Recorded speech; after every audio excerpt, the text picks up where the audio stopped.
And welcome back to Alice Talks Football, and welcome back to another live Manchester United news, transfer news, and update show. Quite a few things to talk about. Lenny Yoro been under a bit of unfair criticism lately. He's just a young kid, and he's spoken out about his thoughts on Imminent and the system and all of that and more. We're going to talk about two Manchester United exits pretty much being confirmed. Rasmus Højlund and Marcus Rashford expected to leave. Højlund is pretty much looking certain, and it looks like it could be an obligation. The money coming in from that can fund a big transfer rebuild. JJ Gabriel asking to leave. INEOS having an emergency meeting to keep him at the club. We've got updates on that, but he could again leave in a year and a half. United have got to convince him to stay, and Ruben Amorim isn't really using the academy. There's a lot on JJ Gabriel because Manchester United played Peterborough in the Youth Cup yesterday, and he was the youngest ever player to start for Manchester United in a Youth Cup game and scored the goal versus Peterborough, and has been fantastic this season. Seen as the best player in world football born in 2010. Manchester City want him, Barcelona want him, Arsenal want him, Real Madrid want him, and he wanted out, and we only just convinced him to stay. So we've got a few updates on that and more. I hope you guys are all doing well. I hope you are having a good day. Let me know your thoughts on all the news, of course, down below in the live chat. We will get into that. But I want to start with the two exits that are pretty much almost confirmed, and that is Marcus Rashford and Rasmus Højlund.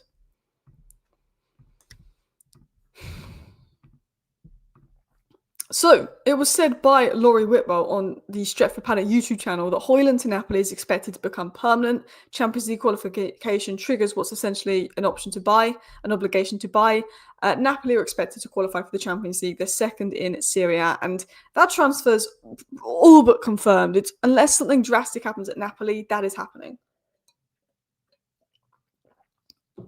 Now, Rashford to Barcelona is less certain, since it's only an option, and where Barcelona are financially. But as we know from Fabrizio Romano and other sources reporting on this, Barcelona are very happy with Marcus Rashford, who got a phenomenal assist when he came off the bench yesterday. Really good ball into Koundé. And there is a feeling that Barcelona will want to buy Rashford.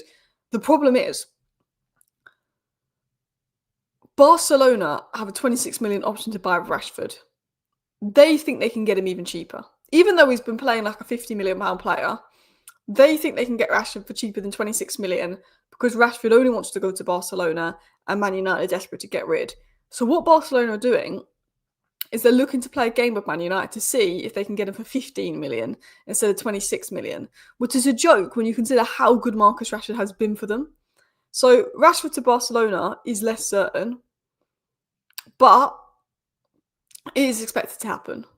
Højlund pretty much exit is pretty much confirmed. Rashford's exit is expected to happen, and they're two exits that are, for me, in 2026 all but confirmed, depending on the situations, but as of now they're doing well.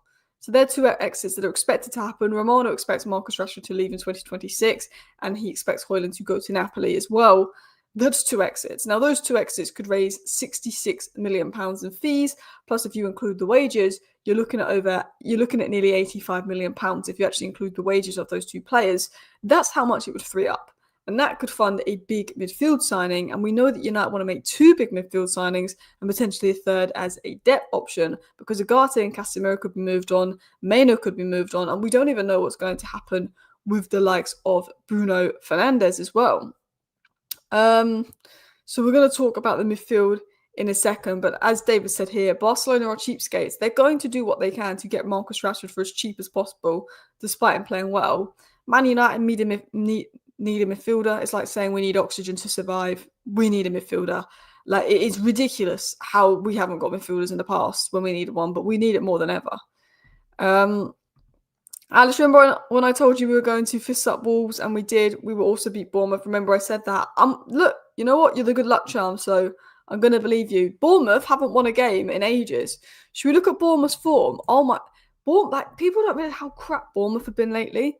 So Bournemouth are 1, 2, 3, 4, 5, 6, 7, 8.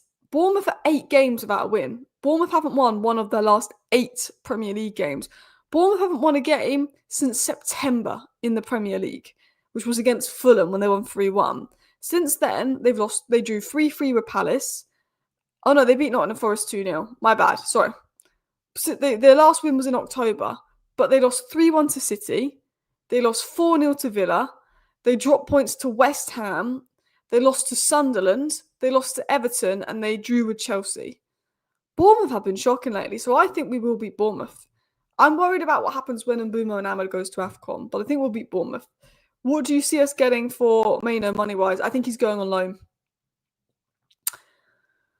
I think it's difficult because I think Maino a year ago would have been a £100 million player after the Euros, and now he's not. I think we'd want the 60 million to sell Maino, but because he's not played at all, would we even get that? The thing is, I worry if we sold Maino, we'd get 40 to 50 million. And I don't think he's worth selling for 40 to 50 million because I think he'd be a £100 million player. I think he'll go out on loan. I think if he goes out on loan and does well and Amrin doesn't want him back, then I think we'd sell for 70, 80 million. But yeah. I agree. Aiden Heaven, ball progression on the ball is very good. I noticed that as well. I like Aiden Heaven on the ball. Very good in ball progression. That was one thing I noticed as well. I think he did well in the last game. I think Maino is so much better than Garnacho, though. Maino has to go for more than Garnacho. He's always been so much better. They should not let JJ Gabriel leave. That will be a menace. Exactly. We're going to talk about JJ Gabriel because he's obviously asked to leave and that situation that was ongoing. So what do we know on JJ Gabriel? JJ Gabriel is the best English player born in 2010. He's very highly rated. He grew up idolising Neymar. He's been compared to Phil Foden with his touch. And he's trained a lot of Amrin's first team. Now, JJ Gabriel, United see as like a Lamine Yamal level talent. Like, that's how highly rated he is. In regards to JJ Gabriel, he is so highly rated that the club will do anything to keep him. Apparently, they've already offered the family a box at the new Old Trafford if he stays. That was a rumour going about. And he's 15. He turned 15 this season, so he cannot play in the Premier League. People are saying, why isn't Amrin having him on the bench? He cannot play in the Premier League because he's too young, but he can play in the FA Cup. And we have Brighton in the FA Cup, and he could be in the squad for the FA Cup game versus Brighton, but he cannot play in the Premier League because he's too young. He'll get his Premier League debut likely next season. So JJ Gabriel is very highly rated. He's training with the first team. He's really impressed the likes of Bruno when training with the first team. And he's now playing for the under-18s. At the under-18s level, he's our top scorer. He's our youngest scorer in the Youth Cup. He's playing with 18-year-olds when he's just turned 15. But United might struggle to keep him because he did ask to leave the club in the summer. And we managed to convince him to stay, but he may ask to leave the club again in a year and a half. So JJ Gabriel and his family told United they intend to leave the club in the summer. They asked to leave. They said they wanted to leave. And United panicked. So they had an emergency meeting. And the day after Gabriel returned from holiday, we had Owen Hargreaves, Jason Wilcox, all of these people involved Man United saying, this is the development pathway for you. You're going to be in the under-18s next season. You're going to train with the first team. We're going to offer your family this, and this to support your family. Please stay. Basically, United got on their knees and basically offered his family loads of stuff that they wouldn't offer any other talent. And that convinced JJ Gabriel to stay because United were really showing that they cared about him. The problem is, when he turns 17, he may look to leave again. And I'm worried he will leave. We managed to keep him this time, but he was only 14. It was another 2 years in the academy. When he turns 16, 17 and can sign pro, that's what worries me. Because with JJ Gabriel, he's a talented player, and United have offered him this, and this, but he'll be looking at the academy and how Ruben Amorim isn't giving anyone a chance, how Maino isn't playing. He'll be looking at the way we've been the last couple of seasons out of Europe and think, do I want to be part of that? Because Man United academy player comes through, they do well, then they get abused, and they can't do it all themselves.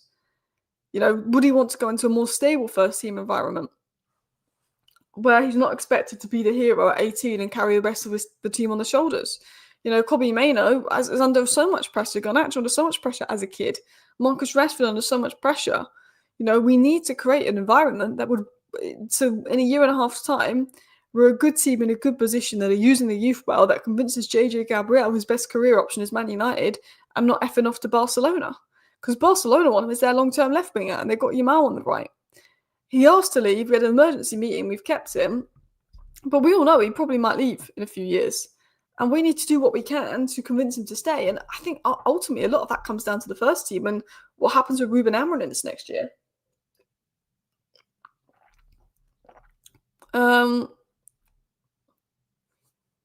Maybe he'll look at Yoro, Heaven, and Dorgu getting their chances outside of Maynard, but we signed all of those players. They're not academy players. I've got hair on my mouth, sorry. We signed all those players. We spent like 50 million on Yoro. We spent like 30 million on Dorgu. Like, Maynard's an academy player. And the academy is being ignored. We're playing young players that we spent a lot of money on. The difference between that and the academy. Amrin's not the right manager for JJ. I think JJ is going to go to Barcelona. I mean, some people say no way, but there is that worry. I do look at it and I think, right now, will he look at that and think, But then we just don't know where we're going to be in a year's time. Shea Lacey could be playing loads of football for us in a year's time. We could be using the youth. We just don't know. Same. I absolutely hate that we got Brighton in the FA Cup. I'm not going to lie to you. I absolutely hate that we got Brighton in the FA Cup.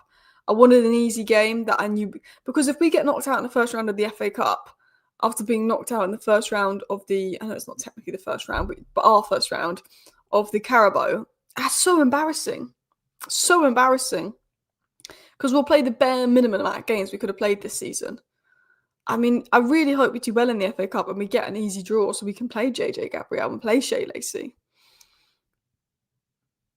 INEOS should get players in this January window. It's horseshit seeing that they're willing to wait until the summer window. I agree.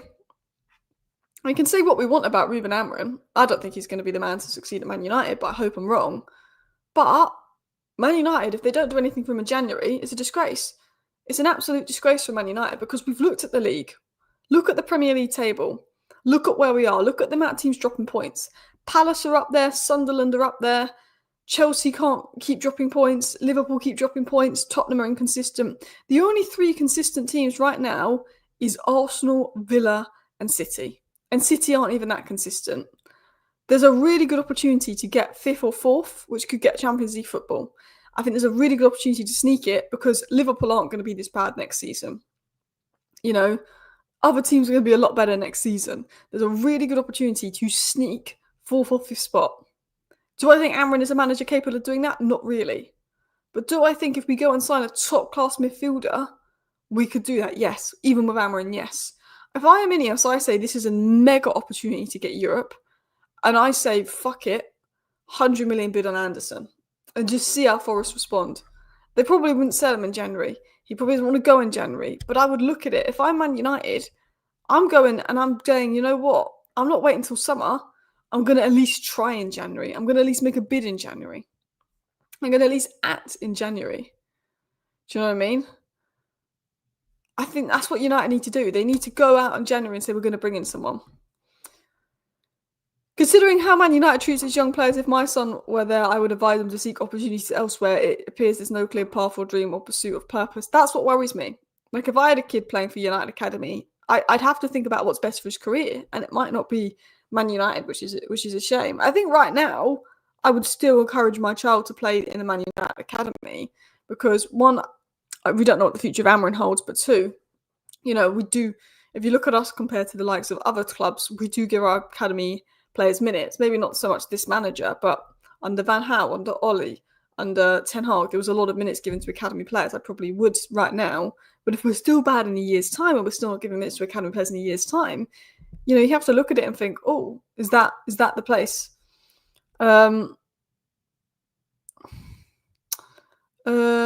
Eddie Howe's a good manager for United. I like Eddie Howe, but we aren't having I don't think he's going to come to us. And I think Amrin is safe for now. Because whenever Amrin is really bad for a few games, he then goes and gets a win. And it puts us in a better position in the league. So I think Amrin is safe for now. He's very good at getting wins when he's one loss away from the sack, for like Amrin. Forest won't let Anderson go for any price in January. They're in a relegation scrap. That's the fear. So to be fair, I think it's a disgrace that we're not planning on doing anything in January. But then also, if we want him, we probably can't get him in January. I'd like Anderson. I'd like Semenyo. I'd like Wharton. Maybe we can't get any of them in January, but maybe you try for João Gomez. So at least if something happens to Casemiro, who is 1 yellow card away from suspension, but at least if something happens to Casemiro, then we don't have to play a guy. We could play João Gomez instead. Because look how bad Wolves were about him against us, and Wolves are bad anyway. Yeah. Do you think JJ Gabriel will stay? Well, that's the fear. I don't know if JJ Gabriel will stay. That is the fear. I'd like him to stay, But it obviously depends on if in a year's time, when it comes to making that decision, he sees a future at this club, and he might not. And I would like to see the academy more involved. Guys, I want to get into a few other stories and a few other updates on the news. Oh,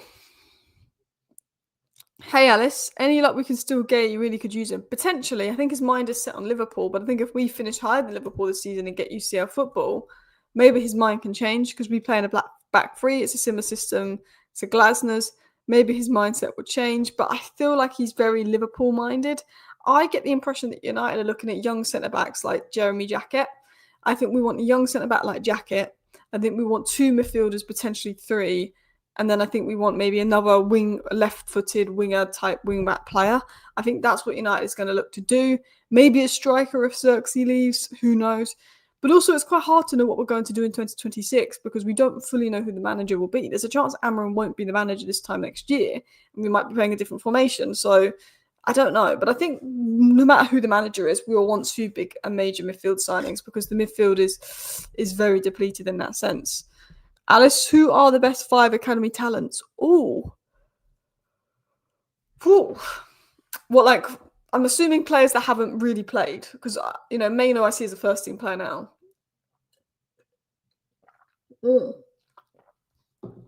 I'm thinking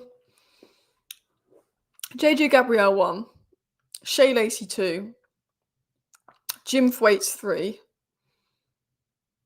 Oh, I think they will be my top 3 that I've seen. We've got a lot. I mean, Harry Amas. I know he's on loan and he's a bit older. I think Harry Amas. And then 5. I mean, Ahmed Ibrahimov, I definitely think there's a player there. I know there's been less noise about him lately.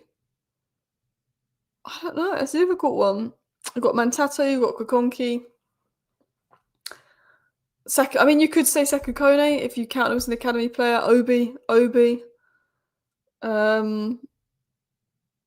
Vitek, yeah. I mean, it depends really because Vitek's a lot more experienced. But I'd say top 3 is JJ Gabriel, Shea Lacey, Jim Thwaites. Kokonki could play for Congo at the World Cup. Do you think they'd call him up? He's very young. I don't know if he'd get called up. Unpopular opinion, we should totally go for Lewandowski on a free. If we can get him for a year, we could use his experience and have Sesko and Obi learn from him. I'm not against that. I don't think Lewandowski's been great for Barcelona this year, but he's still a top player. Like, he's 37. I would take him for a year maybe, just for Sesko to learn from. But the thing is with Lewandowski is he does look a little bit on the Finnish side. Like, he's got 0 goals in the Champions League this year, but he got 11 goals in the Champions League last year.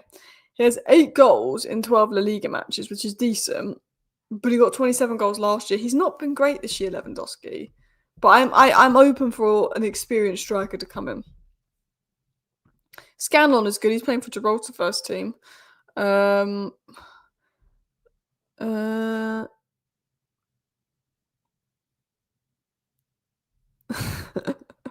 Alice, does it scare you that I could imagine Amarin's brain rot telling him to put JJ Gabriel at wing back? I mean, he says Shea Lacey's a wing back. Shea Lacey's not a wing back. The fact that Ruben Amarin said that Shea Lacey was a wing back did worry me. Shea Lacey would be a better wing back than JJ Gabriel. JJ Gabriel is 100% a left 10 that could play striker, but is definitely a left 10. If Ruben Amarin sees JJ Gabriel as a wing back, oh my, that does scare me. I did say Ruben Amarin could have Musiala and play him DM. Ruben Amarin could have Lamine Yamal and play him wing back. Ruben Amarin would have Pedri and he'd be stuck on the bench because he's not got the physical levels. But, I mean, there is that worry. Barcelona saving up money for Julian Alvarez, probably why they don't want to spend money on Rashford. Ibrahimov is definitely a good talent. Lewandowski's legs are gone. That's what worries me. Why do people care about Man United when they're just waiting for Amarin to get the boot? Well, I would rather Amarin turn it around and do well. Like, I would give Amarin the boot if I was the Man United owner. But I would rather, Amarin turn it around and do well at United than give another manager the boot. I'm hoping that he's there and he turns it around. I really hope Ruben Amarin turns it around and we win games. Whereas Mantato is a wing back. Mantato is an actual wing back, yes. What's the height of JJ Gabriel? I don't know. But also, he's just turned 15. He won't stop growing till he's 18. So his height's kind of irrelevant now because he's probably just going to get taller. Amarin hates technical ballers. It's actually crazy. He's the type to sell Prime Messi just so he could get Henderson. To be honest, I feel like Ruben Amarin could have Prime Messi, but he'd prefer Elanga because Elanga runs more. Like, I generally think he could have Prime Messi and say, no, I want Anthony Elanga. He runs more. I want to talk about Lenny Yoro. Obviously, Lenny Yoro has been getting a lot of criticism lately, which I think is a little bit harsh. And Lenny Yoro has spoken out about, obviously, everything that's going on. I have no problem with the system. I say this a couple of times. I like to play with 3 defenders. I have more freedom. It's not about the system. You can see we won games against back 4 and things like this. Last year, people were saying because of the results, but you can see this year it's better than last year, but we have the same system. We just need to work on small things. But for me, I have no preference between 3 or 4 at the back. I can play in both, and if I'm on the pitch, I'm happy. So obviously, Lenny Yoro was asked his thoughts on the system. You know, he's not had the best couple of games. Does the system help? And he's saying it's not the system. He's just happy to be playing. La la la la la. Like, Lenny Yoro has spoken out defending Amarin, and despite Lenny Yoro being benched the last couple of games and struggling, he's been quite defensive of Amarin and his system, which is what I like to see. I like to see a player that defends their manager, unlike Mo Salah, that, you know, even if they're not playing on the bench, they're respecting their manager because it's a sign of a good attitude. So I like that Yoro's spoken up. And even though I don't like the system and I don't like the back 3, I like that Yoro speaks up and defends the manager and defends the system because we want our players to be on the side of the manager and we want our players to back the manager. Man City lost Palmer even though he's rocking it at Chelsea. Chelsea lost Mount, who's all right for us. Arsenal lost Aided, he's doing all right for us. The list goes on. Amarin needs Maino gone, he sees. Well, I wouldn't like Maino to go. I'd like him to go on loan to get minutes, but I wouldn't want him to go on a permanent. But there is that worry that Maino could be balling out for Arsenal or someone else in a few years' time. If the wing-backs play right, they're actually wingers. No wing-back is getting as far as Delo did in the Wolves game. True, there is times. Do you know what I've noticed, though? Is if you look at our best games and best performances, it's where the wing-backs have been high. Like, we've had some games where we've been awful and both wing-backs barely get our own half. We've had some games where the wing-backs have been super high and we've been so much better in those games. But obviously, Dorgu can't cross and Delo can't cross, and that's let us down. So I do agree to an extent, but we don't see that every game. Some games we see that and we're good in those games, and other games the wing-backs are flat and back. You know, there's such a mix, but I 100% get your point and what you're getting to here. It's not the system, I agree with that, but Amarin's in-game tactics like subs and sometimes his team selection is strange and sometimes naive, especially his Delo obsession. And that's a good point. Look, there's parts of Amarin's system that doesn't work, but it's more how he adapts. His system could work for the first half an hour of a game. The opposition changed their game plan, and Amarin doesn't, so then Amarin's system is ineffective for the last 60 minutes. Amarin's in-game management and tactical decisions is probably the worst issue, not actually the system itself, because he can adapt the system to certain oppositions, which he doesn't do. So I agree. I agree with you to an extent there. Hi Alice, it's been a while since I've been in the chat. I reckon if we get 2 players in January, primarily midfielder, it's a start. I'd love 2 players in January, but I don't know. Apparently United aren't planning on doing anything in January. They want to do long-term deals only, and they can't get them in January. But I'd love Elliot Anderson in January, but I don't think it's going to happen. Listen, people, I wanted to keep today's live show short and sweet. So big up everyone tuning in. We want to speak about JJ Gabriel, how he wanted to leave. Can we keep him? Obviously, we want to talk about Højlund and Rashford's exit pretty much done. Lenny Yoro speaking out, defending Amarin, which I think is good to see. There's a few rumours that Lenny Yoro wasn't happy about being on the bench, but he's been very positive and more. I hope you guys are all doing well. Thank you for watching today's short live show. I'll see you next time. Bye.